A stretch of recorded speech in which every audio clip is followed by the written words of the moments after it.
रामकृष्ण हरी मंडळी, आजची जी सेवा आहे ती बाधित व्यक्तीवरून उतारा कसा काढावा त्याविषयी आहे। तर याचे काही नियम आहेत ते मी तुम्हाला आधी सांगते। ज्या व्यक्तीवरून तुम्हाला उतारा काढायचा आहे त्या व्यक्तीला दक्षिणेकडे पाठ करून तुम्हाला बसवायचं असतं।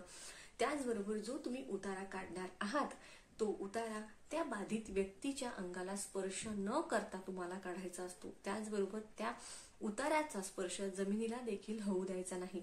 उतारा एकदा काढल्यानंतर तो घरात ठेवायचा नाही, जमिनीला ठेवायचा नाही, तो तसाच बाहेर घेऊन तुम्ही सोडून आल्यानंतर तुम्ही आधीच पाणी बाहेर नेऊन ठेवायचं। हातपाय धुवूनच तुम्हाला घरात यायचं असतं।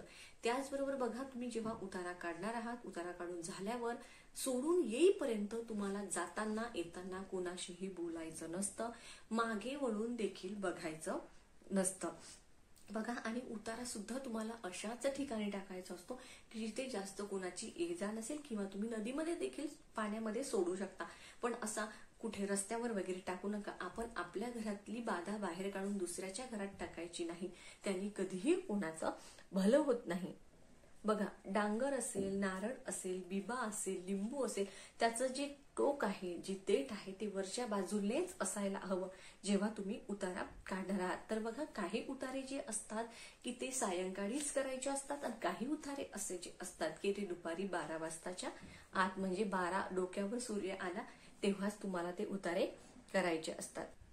उतारे काढण्यासाठी म्हणजे उतारा काढण्यासाठी सर्वोत्तम दिवस म्हणजे पौर्णिमा, अमावस्या, शनिवार, रविवार, कर आणि ग्रहण हे दिवस जे आहेत हे उतारा काढण्यासाठी खूप प्रभावशाली मानले जातात।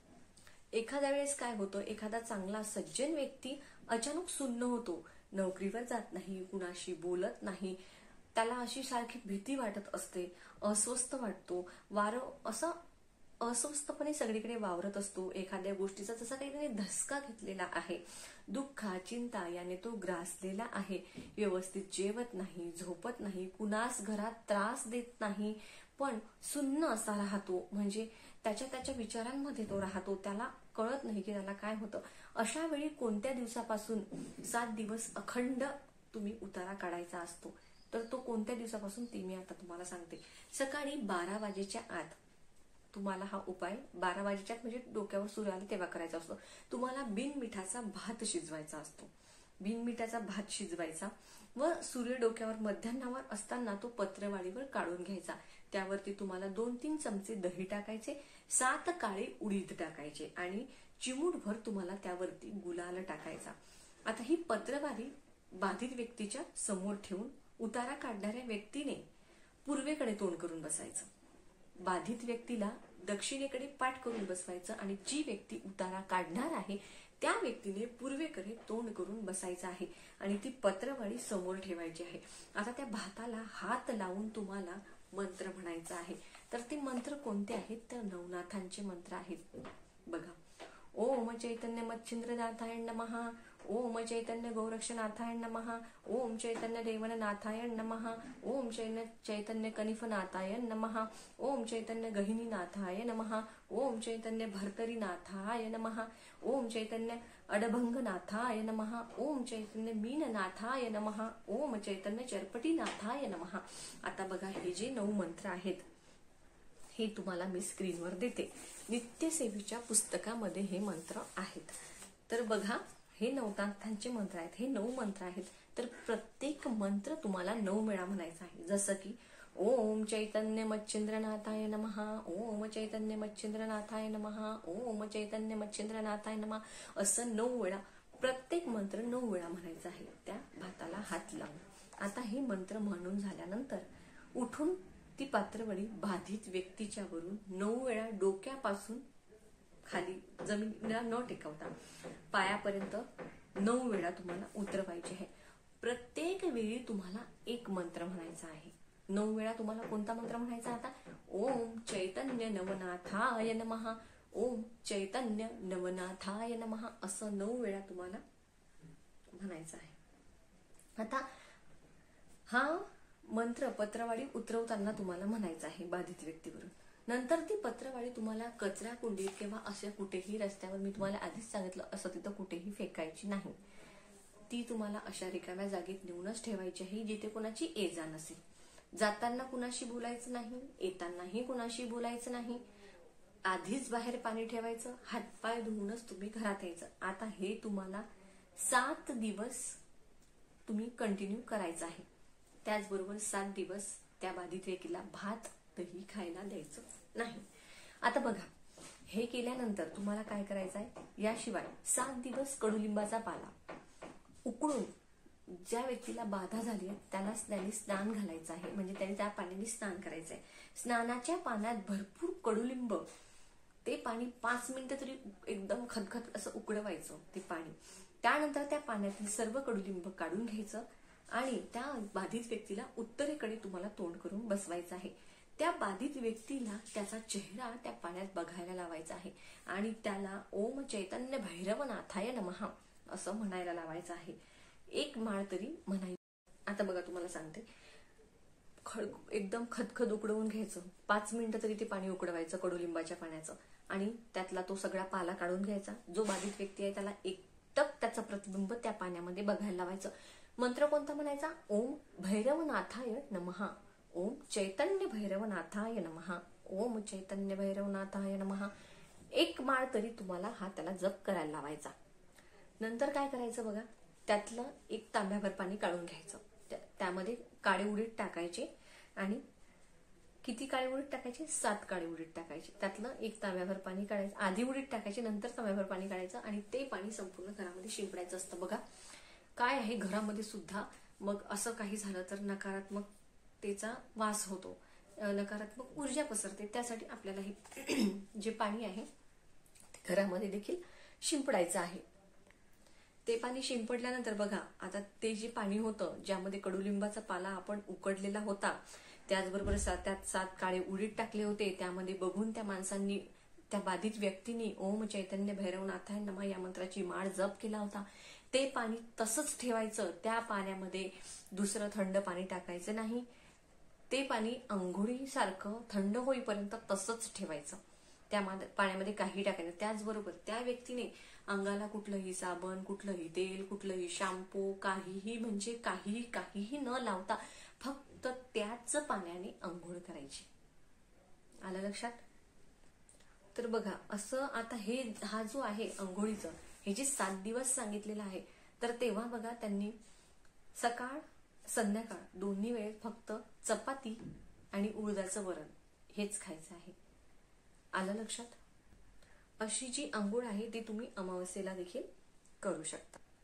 आता बघा, आता आणखी काही जे उतारे आहेत, जसं की नारळाचा झाला, डांगराचा झाला, त्याचबरोबर बिब्याचा झाला, हे उतारे कसे कधी करावे हे देखील मी तुम्हाला आता सांगते. तर बघा, नारळाचा उतारा, नारळ घ्यायचं, त्याचं ते शेंड्या हे काढून घ्यायचं, साल काढून घ्यायचं. नारळाचा वाढलेला जो नारळ असतो ना आपण चढवतो देवाला, तो नारळ घ्यायचा, साल काढून द्यायचं, पण शेंडी थोडीशी ठेवायची.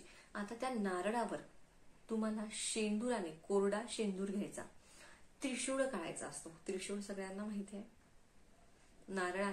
नारळावर शेंदुराने त्रिशूळ काढायचा आहे. वरती शेंडी धरायची आणि 7 वेळा उतरवून घ्यायचा. 7 वेळा उतरवायचा.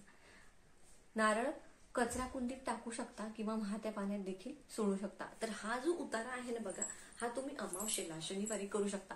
जो हा नारळाचा उतारा आहे तो तुम्ही बाधित व्यक्तीवरून काढू शकता. हा उतारा तुम्ही तुमच्या घरावरून काढू शकता. हा उतारा तुम्ही तुमच्या दुचाकी असेल, 4 व्हीलर असेल, त्यावरून सुद्धा तुम्ही हा उतारा काढू शकता. पण एवढं लक्षात ठेवा, हा उतारा काढत असताना कुणाशीही बोलायचं नाही.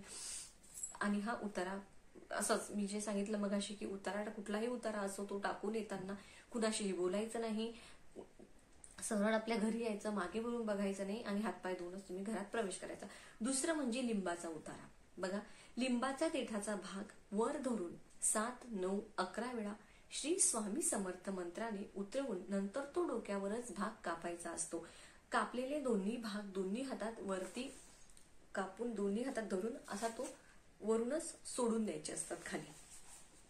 तर बघा, समांतर धरून सोडून द्यायचे. दोन्ही कापलेले भाग वर येतील त्यावेळी उतारा बंद करायचा आहे. त्याचा अर्थ असा की बाधा निघाली. जर दोन्ही कापलेले भाग जर असे पालथे पडले तर समजायचं की उतारा आता आपण असं ते सोडून देणार आहोत कापून खाली. बरं, समांतर रेषेत आपण जसं बघतोय आता, असं कापलं आणि असं तिथूनच सोडून दिलं. आता ते पडतात कशी त्यावर डिपेंड करतं. तिसरा उतारा म्हणजे बघा डांगर, म्हणजे कोहळ्याचा उतारा. हा शक्यतो अमावस्येलाच अगर तातडीचं असल, खूपच अर्जंट, तर तो शनिवारी काढायचा. जो कोहळ्याचा उतारा आहे तो आपण कधीही शनिवारी वगैरे असं, म्हणजे जर तुम्हाला खूपच अर्जंट असेल तर तुम्ही तसं तर हा अमावस्येलाच काढतात. जो कोहळ्याचा उतारा आहे, डांगर म्हणतात त्याला, तो अमावस्येलाच काढतात. पण खूप अर्जंट असेल तर तो तुम्ही शनिवारी काढू शकता. तर हा उतारा कधी काढायचा असतो? सायंकाळी 4 ते सूर्यास्ताच्या दरम्यान.